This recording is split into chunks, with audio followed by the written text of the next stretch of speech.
একটা ধুধু প্রান্তর, যে ধুধু প্রান্তর নিয়ে রাজনীতির দড়ি টানটানি কম হচ্ছে না।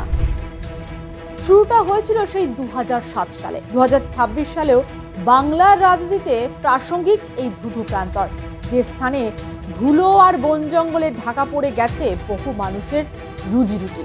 ভোট এলেই জানিয়ে শুরু হয়ে যায় চর্চা, কৃষি না কারখানা। আর ভোট মিটলেই সেই চর্চা আলোচনা সবই চাপা পড়ে যায় রাতারাতি। বহু আলোচিত নাম সিঙ্গুর, যেখানে আন্দোলনের চাপে পড়ে পাত্তারি গুটিয়েছিল টাটা কোম্পানি। আজ সেখানে শ্মশানের নিস্তব্ধতা। এটা কি কাম্য ছিল? টাটা চলে যাওয়ার পর বড় বড় শিল্পপতিরা কিন্তু আসেননি, কারণ এই তো অবস্থা। এই তো টাটাকে উচ্ছেদ করার পর আমরা দেখতে পাচ্ছি সেখানেতে একেবারে কাশ বাগান, কেশ বাগান যেটাকে বলা হয় আমাদের, সেই কাশ ফুল ফুটে রয়েছে, সেই গাছ জায়গায় আমরা রয়েছি। বিশাল এলাকা, প্রায় 100 একর জায়গা, কিন্তু এই 100 একর এখন কোনো চাষাবাদ হয় না। এইরকমই পরিস্থিতি, এইরকমই পরিবেশে পড়ে রয়েছে। বললে হয়তো ভাববেন আমি ভুল কথা বলছি। দেখুন, আমি দেখানোর চেষ্টা করছি সেই ছবি। মাঠের পর মাঠ, বিঘের পর বিঘে মাঠ, একেবারে কেশ বাগান। দেখুন সেই ছবি আমরা দেখাচ্ছি, কেশ বাগান। আমার পিছনটা পুরো কেশ বাগানে ভর্তি। এখানের মাটিটাও তেমন ভালো নয়, কারণ এই মাটি কিন্তু যেটা বলা হতো যে ত্রিফসলি মাটি, এলাকার মানুষরাও বলছেন ত্রিফসলি নয়, এটা একটা জলা জায়গা ছিল। এলাকার মানুষরা বলছেন, আমরা নয়, আমরা বলছি না, এলাকার মানুষ বলছেন এই জায়গাগুলো জলা জায়গা ছিল। আর সেই জলা জায়গাকেই চিহ্নিত করেছিল তৎকালীন বামফ্রন্ট সরকার শিল্প করার জন্যে। সে যাই হোক, বামফ্রন্ট চলে গেছে, শিল্প চলে গেছে।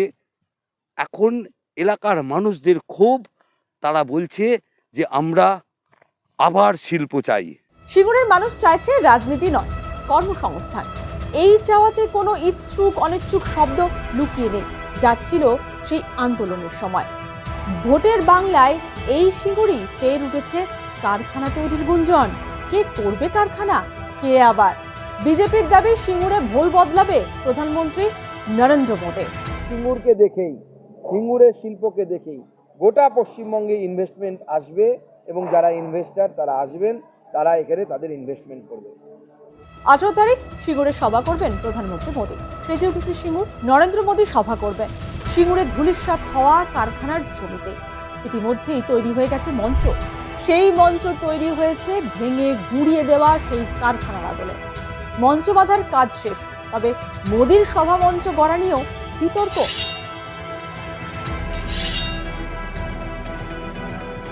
এখানেও সেই ইচ্ছুক অনিচ্ছুকদের বিতর্ক। কৃষকদের সম্মতি না নিয়ে মোদীর মঞ্চ গড়া হয়েছে বলে অভিযোগ উঠেছে। এমনকি ভিডিওকে নালিশ করেছে কৃষকরা। স্থানীয় সিংহের ভেড়ি ও গোপালনগর মৌজার জমি মালিকদের একাংশের দাবি, তাদের সম্মতি ছাড়াই জোর করে সভার জন্য জমি নেওয়া হয়েছে। ভিডিওর কাছে জমির দাগ নম্বর, মৌজা, খতিয়ান সমস্ত তুলে ধরে অভিযোগ জানিয়েছে অনিচ্ছুক কৃষকরা। বিজেপির দিকে অভিযোগের আঙুল তুলেছেন কৃষি বিপণন মন্ত্রী বেচারাম মান্না। আমি মনে করি যেটা তীব্র একটা প্রতিবাদ জানাচ্ছি, এবং প্রধানমন্ত্রী হিসাবে অহমিকার ভাব দিয়ে তিনি দেখা সিঙ্গুরে থেকে এই সভা করতে আসা প্রারম্ভিক, সেটা আমি মনে করছি তিনি অহংকার এবং দম্ভে জোর করে জমি নেওয়ার জন্য আমরা আন্দোলন করেছিলাম 3-4 বছরের জমি, এবং সেই জমি আজকে সেই জমিতেই অনুমতি না দিয়ে সিপিএম এর মতনই পুনরাবৃত্তি নরেন্দ্র মোদী করবেন, এটা অত্যন্ত দুঃখজনক। জমিদারি প্রথা বাংলাতেও দেখাতে গেছে। এই জমিদারি প্রথা বাংলায় হয় না, বিহার ইউপিতে হয়। কৃষকরা ভিডিওতে জমা দিয়েছে প্রধানমন্ত্রীর মিটিং স্থল উইদাউট পারমিশনে হচ্ছে। আমরা প্রেস করব, এই জমিদারি প্রথা গরিব মানুষ যারা তাদের জমিতে মিটিং করবে উইদাউট পারমিশন, আমরা আইনি ব্যবস্থায় যাব। প্রায় 17.5 বছর পর সেই মোদী বাংলায় টাটা করে চলে যাওয়া রতন টাটার কোম্পানি ন্যানো কারখানা গড়েছিল গুজরাটের সানন্দে। তখন গুজরাটের মুখ্যমন্ত্রী ছিলেন নরেন্দ্র মোদী। গুজরাটের মুখ্যমন্ত্রী থেকে তিনি এখন হয়ে গেছেন ভারতের প্রধানমন্ত্রী। সেই মোদি আবার সিঙ্গুরে টাটার জমিতে সভা করবেন। প্রধানমন্ত্রীর আর 5টা সভায় যেমন মঞ্চ তৈরি হয় সেরকমই তৈরি হয়েছে মঞ্চ। ইস্পাতের স্তম্ভ, তার উপর মাথা তুলেছে সাদা ত্রিপলের আচ্ছাদন। তবে মঞ্চের আদলের সঙ্গে মিলেছে টাটার ন্যানো কারখানার আদল। বিজেপির দাবি, প্রশাসনের কাছ থেকে অনুমতি নিয়ে মঞ্চ তৈরির কাজ শুরু হয়েছে। এই দুই জায়গাতে আমি মানুষকে করবদ্ধভাবে আবেদন জানাবো, আপনারা আসুন। বাংলার উন্নয়নের কাণ্ডারি যিনি আগামী দিনে হবেন, যার নেতৃত্বে বাংলার উন্নয়ন হবে, সেই নরেন্দ্র মোদী আপনাদের সামনে আসছেন তার বক্তব্য রাখার জন্য, তার আগামী দিনের প্ল্যানিং জানার জন্য এবং বাংলাকে সোনার বাংলা বানানোর জন্য যা করা দরকার মাননীয় প্রধানমন্ত্রী আপনাদের সেই বার্তা দিতে এসছেন যে তিনি সেই সোনার বাংলা তৈরির জন্য করবেন। সিঙ্গুর এখন ইচ্ছুক অনিচ্ছুক চাষিদের মনে দগদগে ঘা। ভোট এলেই সেই ক্ষতি খোঁচা খেতে হয় সিঙ্গুরবাসীকে।